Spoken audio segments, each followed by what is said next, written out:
Hello everybody, my name is Hal, Quail Studios Guitar. Glad to have you here. Let's see who's here. We've got Dean from Hurricane, Utah. We've got Bob, Blowing in the Wind Today. Now this is actually a Bob Dylan song. In 1962, it came out on his album, The Freewheelin' Bob Dylan, that came out in 1963. I understand that the most commercially successful version of this song was by Peter, Paul, and Mary. Let's talk about the key of D, Bob Dylan's version. How many roads to a G chord? I'm doing it like this. Must a man walk down before you call him a man? So we do a D to a G to an A. How many seas must a white dove sail? Now, in the Peter, Paul, and Mary version, they go to B minor, which is this chord. And then back to D, before she sleeps in the sand. Now the B minor, you can do this B minor 7.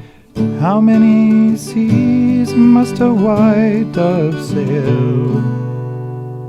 I'm not sure I like the B minor 7 as well as the B minor. But if you can't do the bar chord, you can do this one. Before she sleeps in the sand.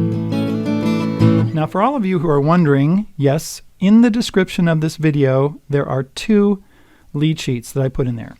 One it looks like this, and it's got the D chord, you know, the Bob Dylan version, and the other one is in the key of E, and I'm going to show that to you in just a minute. So, yeah, it's kind of blurry on my screen. But anyway, look in the description, click on it. You can download it, you can print it, whatever you want. It's also going to be in my book, Quail Studios Music and Lead Sheets, this month. This is a really fun song to play.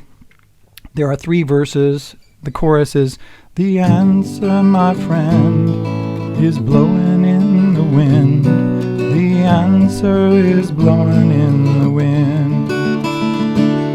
Something like that, right? So I really like the to do a walk down from the D to the B minor, like this. The answer, my friend, is blowing in the wind. And then you can go, the answer is blowing in the wind. Let me get a little closer with my camera and I'll show you what I'm talking about. The answer, G, my friend. And then I do the D chord like this, is blowing, and then I do a C sharp bass in the wind. B minor, A bass. I guess you can go like this. The answer is blowing in the wind. This is pretty fun because you can do a D add 9.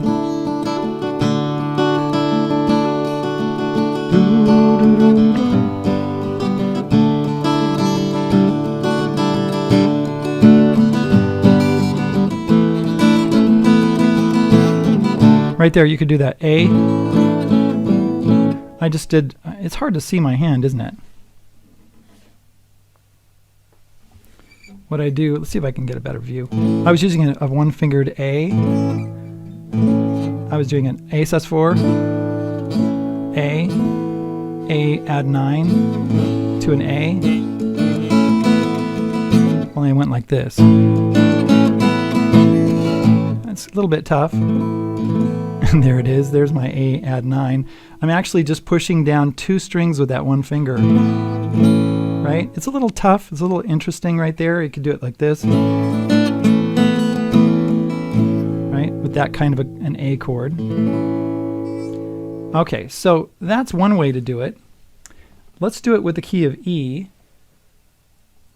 And I want you to see the chords. Right? How many roads?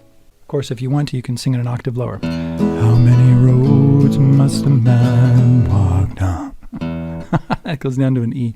I can't hit that with my voice because it's too low. I'm a tenor. How many roads must a man walk down? So we got an E chord, going to an A chord, back to an E. Before they E, call him a man. And I'm using a B chord like this. when I do the chord that way, when I play it that way, I actually cannot bring that note out very well unless I go like this. But it doesn't matter.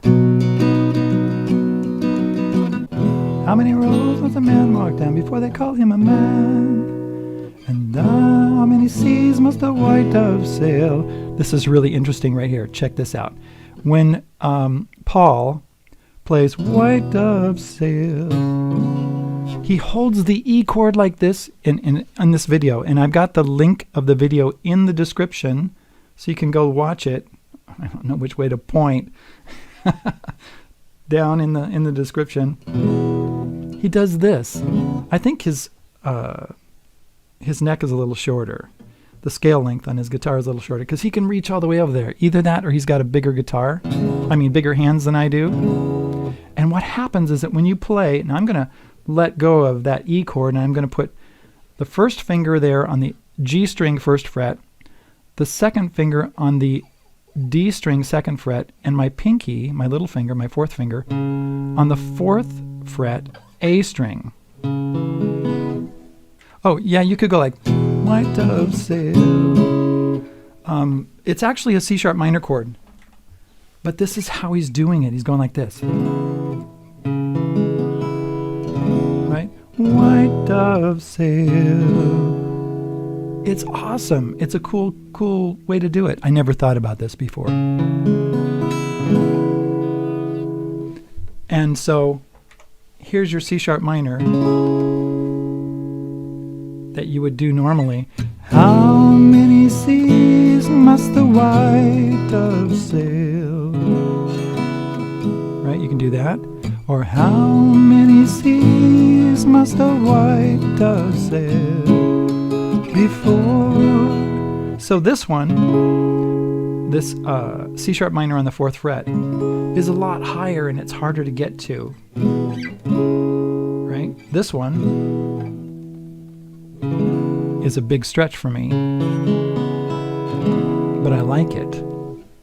Now you can do whatever you want, of course, and you can decide. If you wanted to, you could even play it in another key. How many roads must a man walk down before they call him a man? You could do it in the key of G if you wanted to. It would be G, C, D, and I think E minor, right? How many seas must the white dove sail? There, it goes down to a G note, right? It's a little low for my voice, so I don't think I would choose that key for me. But for maybe Bob, who's in the chat right now, that would be a great place for you to play it, Bob. I think that would be great for your voice. And maybe Dean if he wants to sing it. And what about Surf Mid from Vienna? John, hello John. How you doing? And how about Dermot? Would this be a good one? And how about Mike? Would that be a good one for you? I don't have that lead sheet because I just thought of it just now, but it's a good place to go. Play in the key of G. There's no bar chords. If you want to play it higher, all you got to do is put a capo on it, right?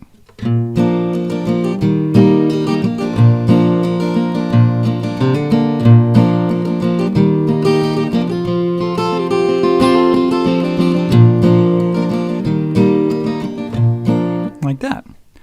How many roads must a man walk down before you call him a man?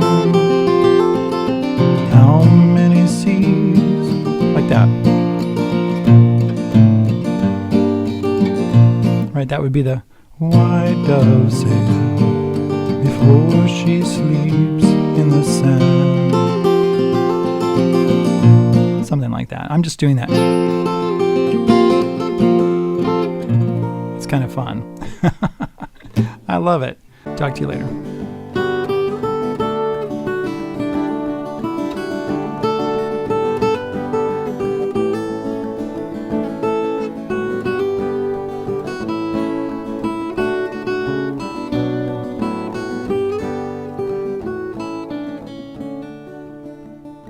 See you guys later.